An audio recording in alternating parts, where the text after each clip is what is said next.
What is up, y'all? It's Jazz and I am back with another reaction video. I'm about to be reacting to NBA Youngboy. I meant all wrong. How NBA Youngboy finessed his way out of life in prison. I'm kind of interested to know. But before we get to the video, make sure I like, comment, subscribe, all that good old stuff. And yeah, we're about to get right into the freaking video. In my last video, we talked Oh, about hold on. I'm not even screen recording right now. And it's not even turned up. Chaz, what is you doing? What is you doing? My bad, y'all. Not even prepared. My bad. Okay, so now it's recording. In my last video, we talked about the back and forth between G Money and NBA Youngboy, which all came to a halt when Youngboy got locked up. In this video, we're gonna go deeper into the circumstances surrounding his case and how Youngboy managed to skate away from doing any serious time for these charges. This story takes place in November 2016 and really centers around Youngboy's cousin, Buzilla, a member of a Baton Rouge gang called BBG. We briefly talked about Buzilla in my last video because he made this video dissing Youngboy. What up, nigga? What up, nigga? Fuck you, nigga. What up, baby Joe? Pull that bitch out. Youngboy and Buzilla's beef didn't last long though, and they was back on good terms almost instantly. But on November 2nd, 2016, while Boo was riding his bike, he gets murdered. And shortly after this, Youngboy assembles a crew to go get retaliation for his cousin. There was a whole lot of rumors as to who was behind Buzilla's death, but the most common one is that it had something to do with him dissing another Baton Rouge rapper named Dissa. Buzilla dropped a song. Dang, so he died and they don't even know who killed him? Not on the, dang, he died on the bike. Called Forgive Me, which featured cameos from Baby Joe and NBA and Michi Baby way before their fame. But in this song, he dropped some disses towards Dissa. And shortly after Boo died, Dissa made this video talking about Youngboy. Slide about your cousin, nigga. Since you won't go there, how the fuck y'all beefing? Now he dead, you out there. Yeah, he a straight bitch. Now, it's probably a whole bunch of behind-the-scenes shit that we don't know about Youngboy's issue with Dissa that caused Dissa to make that video. Youngboy implies the songs that there's some deeper issue, and what happened to Buzilla was some of his fault. R.I.P. Boo, we was breaking their houses, it's sad to say, but that shit led to him getting put in the car. Behind that shit, I had to slide. Like, what the fuck would they talking? Buzilla's death set off a whole bunch of retaliation shootings, including one from NBA and Youngboy himself. Around 9 a.m., just a few hours after Boo got killed, Youngboy gathered a few friends to go get some revenge. On this mission, we had NBA one of Youngboy's day one homies who we seen in music videos from way back, and the man who Youngboy named 10 talk after. 10 was also the target of a federal investigation, and is currently staying in the feds. But on this mission, we had Ben 10 as the getaway driver. Next person in the car was NBA Self-Paid, aka NBA Big B, another one of Youngboy's day one homies, who actually started rapping himself. But y'all might also know him from my King Von NBA Youngboy video. He was one of the first people that came out dissing King Von after his death. But on this mission, we had Self-Paid and Youngboy as the shooters. And finally, the fourth... They just don't be caring, like, dead or not, they gonna diss you regardless. They gonna say what they got to say or want to say regardless. That's just crazy to me, like, what? Last person in this car was NBA Joe. Not to be confused with Baby Joe. At this time, Youngboy and Baby Joe weren't cool yet. NBA Joe was the one Youngboy was running with. NBA Joe himself even had a track up with Buzilla on YouTube. And at this time, Youngboy was constantly shouting him out as a shooter in songs. NBA Joe, he trying to go. I seen that boy. I be with them hitters, got lit Joe up in the car. Nigga play, knock him out. But NBA Joe don't come around no more for reasons we gonna explain in this video. So we had Ben 10 as the driver, Youngboy Self-Paid as the shooters, and NBA Joe as... Well, I don't know what the fuck NBA Joe role was because this shit did not go according to plan at all. All four of them hopped in the car and started cruising looking to get some retaliation for Buzilla. They was driving down the ops block when they spotted two unsuspecting Negroes standing in their front yard. And that's their cue, they spotted the ops. NBA Self-Paid and NBA Youngboy hopped out the car and started emptying the clip. Everybody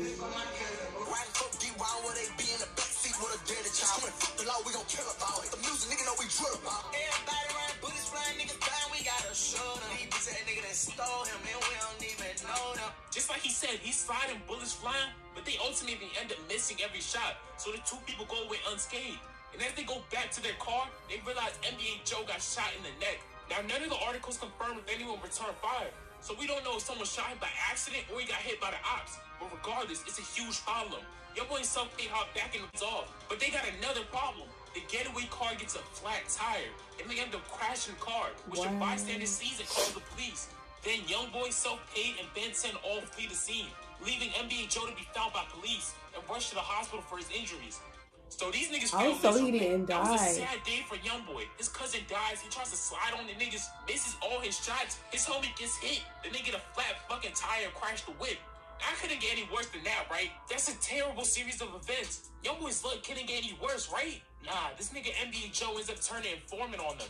About a month after this incident goes down, the police start scooping all of them up. They already got NBA Joe. They found him and the car at the scene. They catch Ben 10 shortly after, and the police traced Youngboy down to a show he had in Austin, Texas. Police have made a second arrest now in a string of shootings. They was not playing. In Old South Baton Rouge last month. 17-year-old rapper Kentrell Golden, better known by his stage name NBA Youngboy, is behind bars tonight after being taken into custody by federal authorities.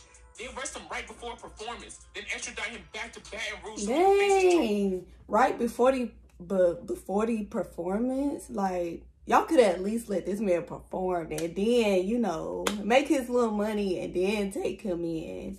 Y'all had to do it right before. Like, these people done came, they paid their money, they ready to see the show, they done got their hair did, y'all. Eventually hitting him with 2 counts of attempted second-degree murder. Now, once again, luck wasn't in Youngboy's favor. At this time, Louisiana was one of the 9 states where 17-year-olds could be charged as adults. And Youngboy had just turned 17 2 weeks before he went on this botched assassination attempt. So if he was tried as an adult and convicted, he was facing life. Youngboy also wasn't being let out on bail, which most likely had something to do with him previously being on the run. I was on house arrest. And I cut my house arrest bracelet out. I cut that bracelet off my leg. He cut it off? Oh, he bold. The whole time on the run, I slept on one time the couch. But while Youngboy was on the inside waiting to go to trial, his label was on the outside making sure he stayed relevant, dropping Mind of a Menace 3 Reloaded, basically just throwing a few songs that was already out on a mixtape. They also dropped a few pre-recorded songs and music videos that weren't really making too much noise. And Youngboy's homies on the outside also bought him a brand new mansion. Man, I wish YB was here for his new house, man. YB, we got that bitch waiting on you, baby. 12-car garage on you bitch ass niggas. Oh yeah, and the reason you see NBA self-paid in this video is because they didn't even charge him for this drive-by until years later. They got him in 2019, 3 years after this whole thing went down. By then, everyone else involved had already been charged and released. But that's besides the point. At this time, Youngboy was sitting in the pen, and we got witnesses identifying him as a shooter. You know, probably not that hard to do when you're one of the biggest local rappers. The NBA Joe was telling too, and we don't know exactly what he said, but Youngboy and even his op Boulevard Quick mentioned Joe snitching in songs. My mama told me, take my ass, told me watch my homies, but I ain't listen, I shot, and he told me on me, be my murder, I don't understand these niggas out your tennis. Went on that mission, then completed, cause you folks Oh, niggas is snitching. Is that what Youngboy he's saying? rarely ever talks about being told on. Niggas He could is blur Joe's name out snitching. from that first song. But besides that snitching, it seems like Youngboy was doing good. In that jail is where he got close to one of his right-hand men today, Baby Joe. Baby Joe was close with Lucilla, and him and Youngboy probably bonded over that. But after sitting in that parish for about 8 months, Youngboy's lawyer worked out a deal for him. In exchange for Youngboy pleading guilty, they will reduce those 2 attempted murders to just 1 count of aggravated assault with a firearm. A pretty generous offer, which Youngboy accepted, was released on $50,000 bail shortly after. We saw Youngboy come out in a Burberry shirt, getting greeted by OG33, NBA Self-Paid, NBA KD, NBA Ben 10, and NBA Dumb, who are all key players later in the story. But it wasn't all sunshine. Geico's whole 15 minutes. Dang, niggas is snitching, all that. He said he get out with the Burberry. I was gonna say Burberry. Geico. He got some real ones no longer on facing his life, team. that aggravated assault charge still carries a maximum of 10 years. And he was just out on bail. He still needed to get sentenced. But that 10 years looming over his head didn't discourage him from dropping music. And he took those 3 months before sentencing to run his clout through the roof. Going to jail is probably one of the best things you could do for your rap career. Youngboy came home and This man said, no matter what the situation is, I'm gonna make sure I drop my music. Like, that's one thing he made sure he his did. first song back, Untouchable, which is his 3rd biggest song to date. While Youngboy was awaiting sentencing, he was dropping hit after hit. Songs like No Smoking Graffiti.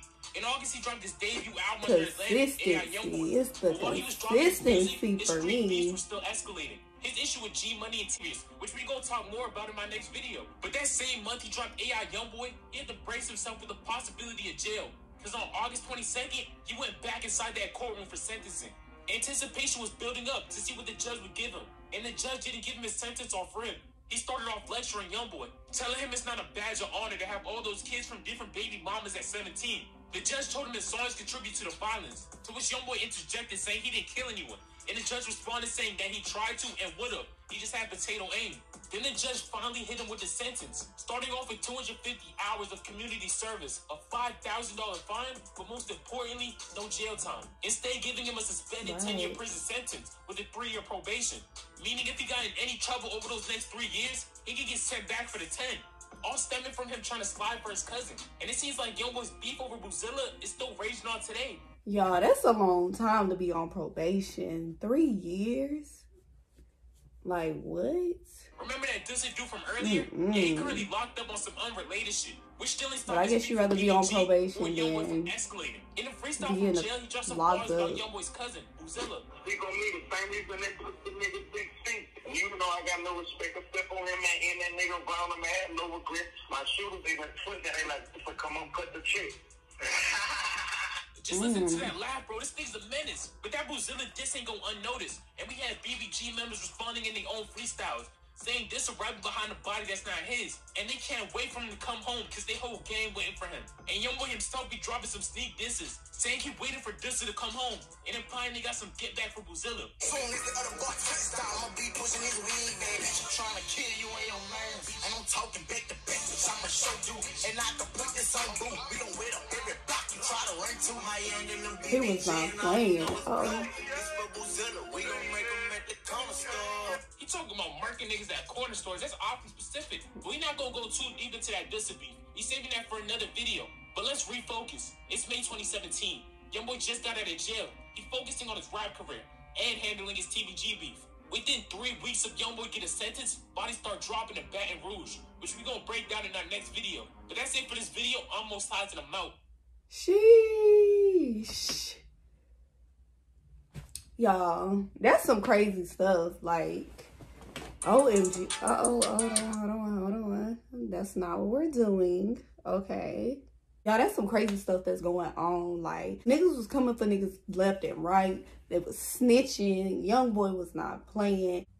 Y'all, he cut off his band, his ankle bracelet, whatever you call the thing. I done forgot. But he done cut off the thing. Like, oh, he bold. Like, don't they give you, like, don't they give you more time for cutting it off? Like, what's the consequence? Like, because I wouldn't know, but I would think they would, like, give you more time for cutting it off. And, like, 3 years of probation, that's a long-ass time. Like, Youngboy, he stayed in trouble. Like, it seemed like he stayed in too much trouble for him to be on probation for 3 years. I mean, at least he out, but I kind of think the judge, like, did that on purpose. Like, I don't know, y'all. I don't know. But he was not playing. But, y'all, that was the end. That was the end of my reaction. I hope y'all enjoyed it. I will see you guys in the next video. Peace.